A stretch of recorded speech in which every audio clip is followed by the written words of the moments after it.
Hey folks, it's Lou with What If Resources for Just In Case Preparedness, and today is the third video in our four-part series where we talk about how to construct the cover component of a wilderness survival sheltering system in 5 minutes, how to establish a sustainable fire in 5 minutes, and how to boil water in 5 minutes, in case you were to ever find yourself in a wilderness survival scenario, or if you were ever to find yourself in a wilderness first aid emergency. Now then, today is the third video and we will be discussing how to make that sustainable fire in 5 minutes. So if you're new to the outdoors, or if you're new to making fires in the outdoors and you haven't been introduced to fire safety yet, please run over to our YouTube channel where we have a series called The Most Important Thing to Have in a Wilderness Survival Scenario. And in the third video on that playlist, we go very deep into firecraft, and during the first part of that video we discuss in great depth about fire safety. So please run over there, watch at least the first 15-20 minutes of that video, familiarize yourself with safety and all the protocols involved so that you can be safer in the outdoors in practicing your fires, as well as creating a fire if you ever need to. Now then, with that being said, if you've already been introduced to fire safety, and if you've already made fire in the outdoors and you are a more seasoned outdoorsman, please stick around. Thanks.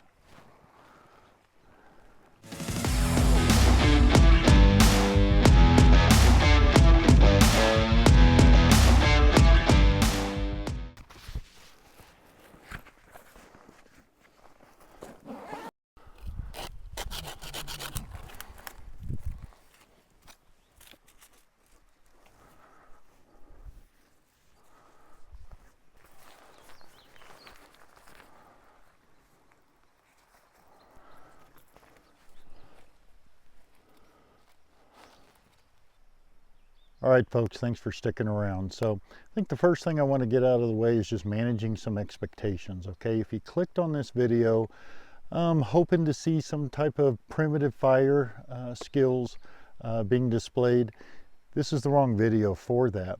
We do have other videos that demonstrate some primitive fire skills, okay? But as far as like friction fire, solar ignition, flint and steel, things like that, they do play a role in wilderness survival, absolutely 100%.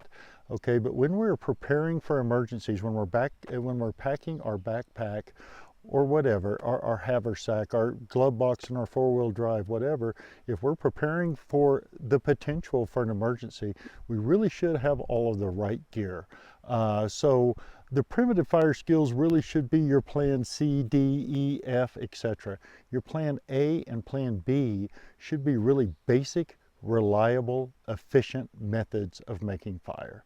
Okay, so absolutely go out, watch some of those videos on primitive fire, practice those skills, hone those skills, but whatever you do, don't allow that to give you a false sense of security and force that to have you believe that you don't need to take the right gear out with you. You absolutely need to take the right gear out with you in case there's an actual emergency. Now, if you get separated from that gear, somehow displaced, or if you're in a wilderness survival scenario that lasts for a length of time, a duration, and you consume some of those resources that you brought with you, absolutely you may have to rely on some of those primitive skills, or even some improvisational type skills. Okay, so absolutely learn that stuff, know that stuff, hone that stuff to a razor sharp skill. I think that's perfect. But what we're going to be displaying today is actually the gear that professionals suggest that we bring along with us, simply because it's reliable,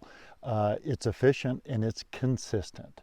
Okay, so you're not going to be seeing some kind of techniques that are going to be mind-blowing and things like that. This is going to be very basic, and there's another reason for that is because if you actually were in an emergency, right, a wilderness survival scenario or a wilderness first aid emergency, there's going to be a lot of adrenaline, there's going to be a lot of confusion, there's going to be a lot of anxiety, and the last thing in the world that we need to do is introduce a variable into that equation that is complex and or unreliable or inefficient etc. Right? So the idea today is to make a sustainable fire within 5 minutes. So the gear that we're going to have with us is our plan A and our plan B. You should always have a plan A that should be the regardless of what your gear is, whether it's your shelter, whether it's your water, whether it's your food, whatever the case is, you should always have a reliable plan A. But oftentimes your plan A has pros and it has cons. And really, in a perfect world scenario, your plan B offsets the cons of those plan A's. And we're going to get into that here just a little bit. So the very first thing that experts and industry leaders suggest that we bring along with us for our heat source, okay, is just a simple Bic lighter, okay? Now, with that being said, one of the reasons that they suggest that you bring this with you is for obvious reasons. It's very simple to operate, it's very consistent, it's very reliable under most conditions. But in addition to that, there's a lot of flames inside of a Bic lighter. More so than, say, as an example, if you brought some matches with you. If you have 12 matches with you, the most amount of fires that you're going to get from those 12 matches, immediately from those 12 matches, is 12 fires. That's the best that you can do. However, if you have one Bic lighter with you, there is a chance that you could potentially get 100 fires out of that lighter. Okay, you're most certainly going to get 100 flames from that lighter. So depending on your skill level, your environment, weather conditions, etc., you could potentially get as many as 100 fires. Now then, that's really wilderness survival oriented, wilderness first aid oriented. I want to mention the fact that a lighter can be operated with one hand. Okay, one of the reasons that's so important with wilderness first aid is, as an example, what if you fell and to brace your impact, you stuck your hand out or your arm out and you sprained your wrist, right? So therefore, let's just say you cannot operate this wrist. Being able to make a fire with one hand is a huge contribution towards your success. Now, another great thing about a Bic lighter is that they're also ambidextrous, meaning if I fell and I tried to brace my impact with my dominant hand, I'm right-handed, and if I were to fall and try to brace my impact with my dominant hand and I injured that hand, sprained the wrist, broke the arm, whatever, I can still operate this lighter with my non-dominant hand. So that's very important to recognize. Now then, are there some cons? Well, there certainly are some cons to a Bic lighter. The two most unfortunate cons to a Bic lighter is that if they get wet, then they will dry out eventually, which is another pro, but unfortunately they won't operate right away. You have to recover that lighter. So there's videos on that. We're not going to get into that. But also extremely cold temperatures have a negative effect on these lighters. I saw somebody say one time that if it gets down to 40 degrees Fahrenheit, you'll begin to see your breath. But if it gets to 32 or below, your Bic lighter will struggle to function. Doesn't mean it won't function, just means it will struggle to function. So that's a great plan A and suggested by industry leaders. Now, with that being said, what's a great plan B? Well, most professionals and experts alike suggest that your plan B is your ferrocerium rod. Okay, and the reasoning for that is ferrocerium rods work when they're wet, which was a con to the lighter, and they will work when it's cold, which was a con to the lighter. The pros of our plan B are offsetting the cons to our plan A. Now, with that being said, also, depending on the size of your ferrocerium rod, you can expect to get thousands of sparks from again, depending on the size, but generally speaking, thousands of sparks. Does that mean you're going to get thousands of fires? Probably not, okay, but that still does mean that if you have a certain skill set, then there's a chance that you could get 100 fires from your ferrocerium rod. So that is the suggested plan B. So those are really the two heat sources that we're going to implement in our demonstrations today. Now then, one thing to note, we'll start with the lighter, I guess. One thing to note is, look how small that flame is, okay? So under perfect conditions, perfect weather conditions, if we have ideal fuel source, of course our fuel in the outdoors is traditionally wood. So as long as we have perfectly dry wood, and we don't have inclement weather, starting a fire and then therefore evolving it into a sustainable fire is really not that challenging for anybody who has a level of experience. However, if you're dealing with a marginal fuel source, something that, let's just say it's been raining or extremely foggy or something like that, and remember to establish a sustainable fire within 5 minutes. So in an ideal scenario, of course, even if it was raining or foggy or what have you, we could run around and we could try to find the right resources to contribute towards a successful fire. However, trying to start a fire within 5 minutes, now that's a little bit more challenging. We're going to have to try to collect the resources in our immediate surroundings. And hopefully it showed up in that little clip that I played just a couple of minutes ago where I was setting up our plow point design for our cover component to our wilderness survival sheltering system, that I was taking my folding saw and I was cutting some of the branches and twigs away in an effort to make room for the plow point design. More importantly, or equally as importantly, to make room for our emergency ridge line. I was taking those branches and those twigs and I wasn't just throwing them off in the distance, I was throwing them towards our fire ring. And that's a really good opportunity for you as you're kind of trimming things up, getting ready to set up your shelter. You may also choose to kind of take that debris and be throwing it your direction so that you don't have to run around and find more fuel to try to create this sustainable fire. Again, remember the whole exercise, the shelter or the cover component to the shelter, the sustainable fire, and the boiling of water all has to take place within 15 minutes. So again, running around trying to find the ideal fuel source may not be an option for us. So therefore, I give you an example right here. Let's see if this is a good one. Yeah, so that's fairly dead, fairly dry type material, but some of the material that I was grabbing certainly was not ideal, right? I mean, that did break, but you could tell that it's fairly green, okay? So we're going to try to use this in our fire lay. We're going to challenge ourselves. We're going to challenge our equipment here just a little bit and see if we can't get some of this marginal kindling to be able to catch flame and evolve into a sustainable fire. But with that being said, if you are dealing with marginal materials, you may very well need some type of a flame extender, some type of a fire starter, some type of an emergency fire tender. And there's a lot of different brands out there, and we kind of discussed this a little bit in the first video of this series. But you want your fire tender, emergency fire tender, to be able to function not only well with an open flame such as our lighter, but in addition to that, you want it to be able to work well with your ferrocerium rod, because that may be the option that you have to go with. Something's wrong with our lighter, we have to go straight to plan B and use our ferrocerium rod. So you want your emergency tender to be able to function well with that as well. And so again, there's a lot of different varieties out there. We're not going to get brand specific today, but this is one. It's very light weight, fairly inexpensive. You can even make these at home. I got some family members that do make these at home.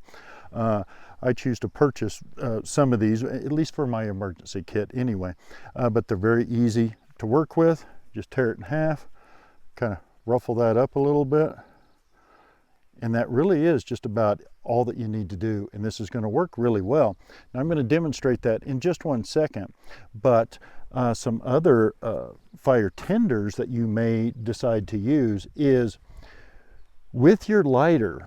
One thing that's suggested by professionals is that we put some duct tape around the outside of that lighter. Now then, there's a variety of brands of duct tape. There's the brand duct tape, there's Gorilla Tape, there's Trex tape, there's a handful of different brands out there.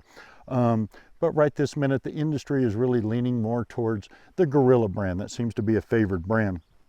And that can serve a lot of purposes, including first aid, right? It can function as the bandaging component for a dressing, a sterilized dressing. You can help use some of the duct tape to help bandage that dressing and secure it into place.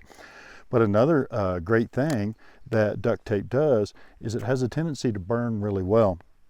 So as long as now this can be done with the ferrocerium rod. It's far more challenging to be able to do it in 5 minutes, but it can be done. But as long as our lighter is functioning, and I'm going to demonstrate this again here in a minute as well, that small little flame right there will be transferred to a much larger flame and will help aid in our ability to create the successfully create the sustainable fire. So I'm going to set that off to the side as well. Now then, some people choose to also bring along, and I have some of these in my kit as well. Now this, I will get brand specific just simply because this manufacturer, it's a very reliable product here. But this is SweetFire. Again, a very reliable and very compact product. Now then, again, everything has pros and it has cons. So as an example, it's basically a giant match is basically what it is, and the tip right there ignites once it's struck on a striker, or it can even be lit if you strike it with your ferrocerium rod, obviously, or your lighter, of course. But the idea is to strike it on a striker, and then that flame then transfers over to some of this other material here that they have, and these things can burn 7 to 8 minutes. And in addition to just simply burning for that duration of time, that's a huge contribution here with marginal fuel sources. But in addition to that, it will make a larger flame. Okay, and those are really the things that I feel like are the most important when we're talking about making this sustainable fire for sure. So what we're going to do, I think we're just going to demonstrate some of how easy these things can be to work. And then we'll go ahead and get into trying to get this marginal fuel source to actually catch flame and evolve into a sustainable fire. Okay, give me just 1 second.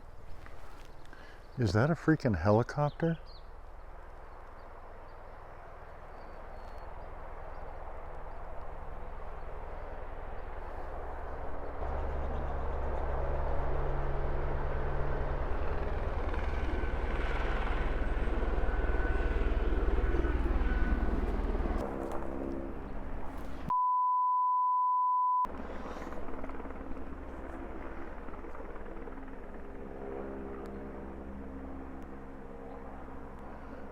Okay, yeah, it's not only a helicopter, they're hovering over there. It's almost like they're looking for something.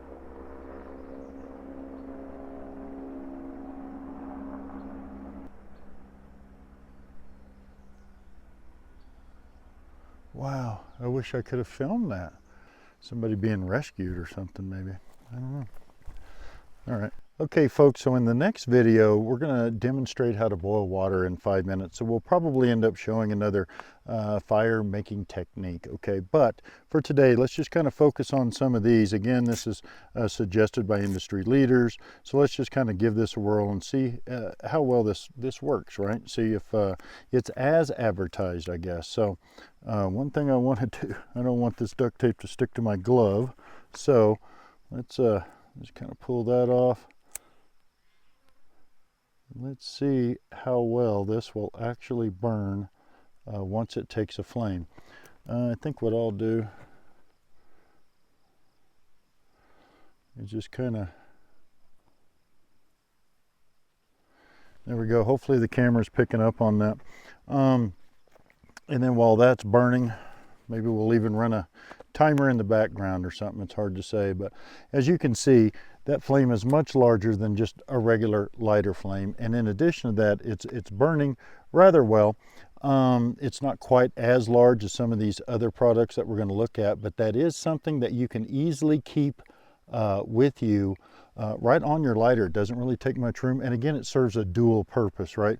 In addition to being a flame extender, it also works well, like we mentioned before, with first aid. So burns fairly hot, fairly long. Okay, so I want to stick that off to the side, and then what I wanted to try to take a look at here was trying to figure out, maybe I'll try to set this right here.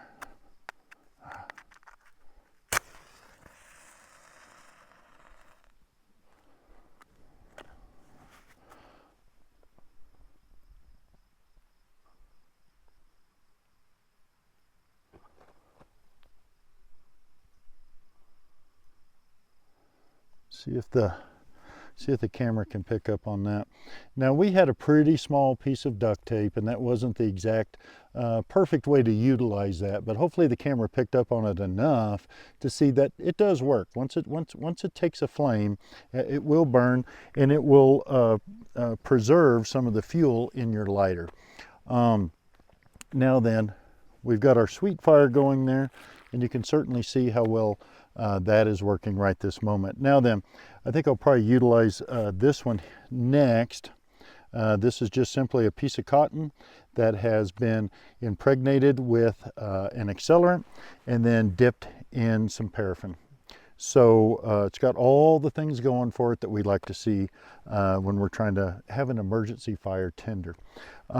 Works well with the lighter, also works well with the ferrocerium rod. So maybe we'll demonstrate the ferrocerium rod here next. But one thing that I have certainly noticed, and I'm sure you have too if you're a seasoned outdoorsman, that taking some of really any of these fire making products and just throwing them on the ground, oftentimes they struggle a little bit with it, at very least with burning to their full capability, right?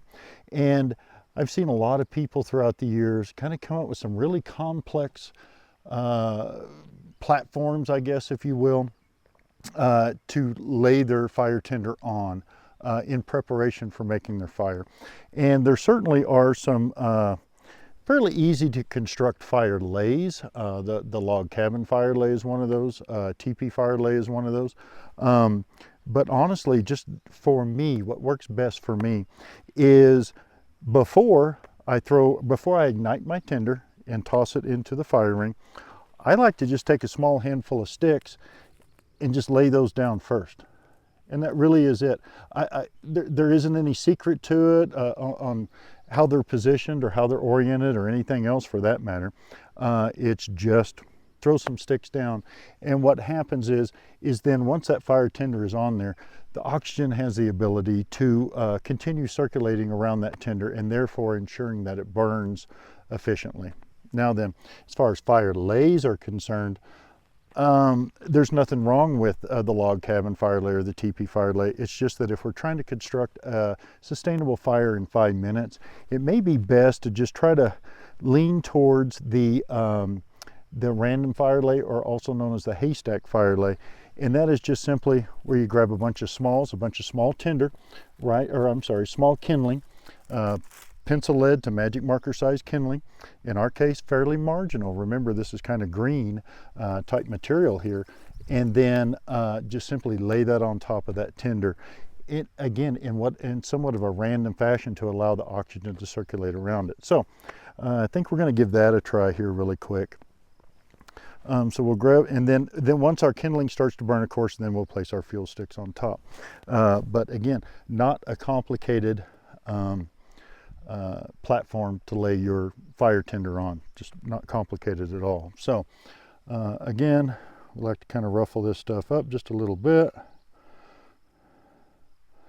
Again, ferrocerium rods are can be a little bit more time consuming than simply an open flame. That's why our Bic lighter is our plan A and our ferrocerium rod is our plan B. I want you to also take note there that SweetFire is performing as advertised, right? I mean, it's burning rather large and it's burning for a long time. We're still going, so we're going to see what happens there.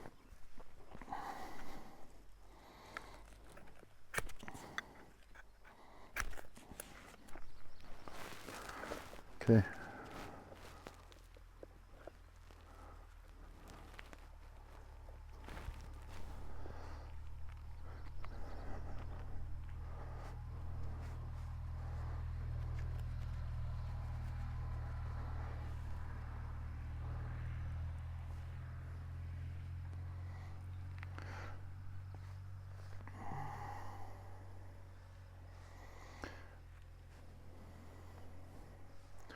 Okay, folks, so that lit rather well.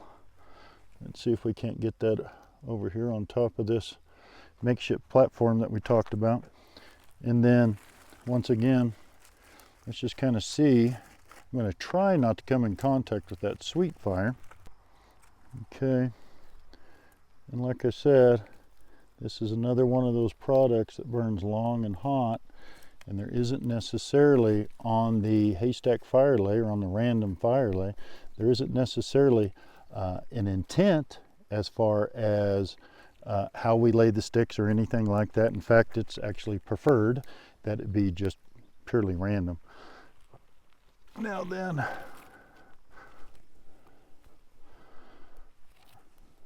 our sweet fire is certainly still performing well.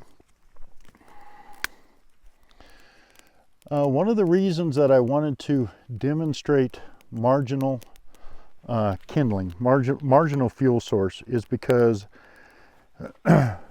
when there are inclement weather conditions, it's not uncommon that that may very well be when you experience a first aid emergency. And I say that it's because if there's ice and snow, people have more of a tendency to slip. When it's cold, when it's wet,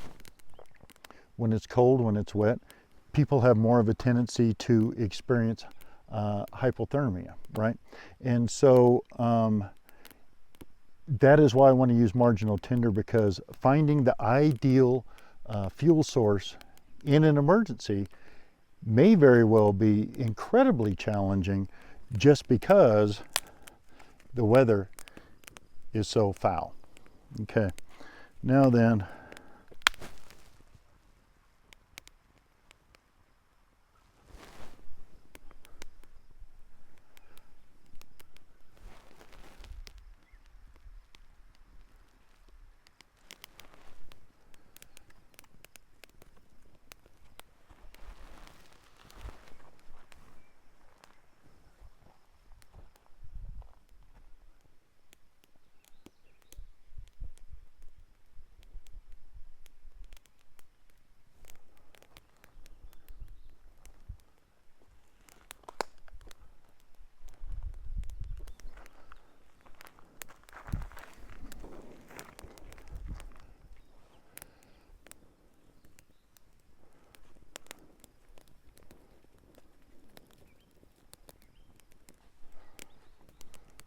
all right, folks, thanks for watching. All right, folks, so if that last bit of footage appeared a little bizarre, it's because the circumstances were.